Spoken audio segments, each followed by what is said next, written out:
This song is for all my brothers and sisters out there, the seasonal workers.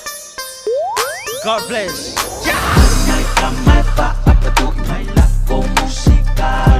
Sa bili-bili may ilalo ako ay leole makmanga.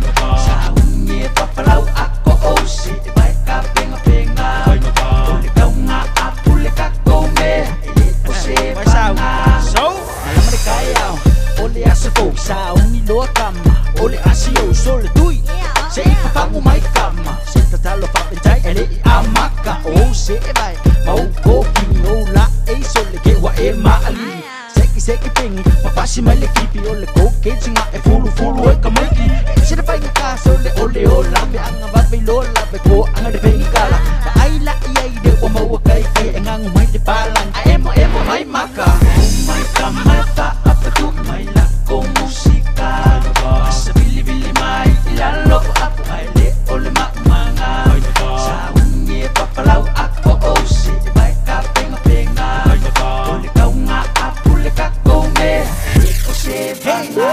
Ay si boys if I see mamau ole dea if I ole mamau ole ba kia wako po ina enjoy ba kama yung kwalang ni video nga o master ikaha ole po so pa igo kama kang wako isi ako oka si asa de manu o kalo faku o yesi dia ko ay no ie afu kasi ako ko ole ay si singa ole akilele po si ay awali me se kwai nga manga kasi di mai hanya bai de kangi yang ai kama pa apatu mai lako musika.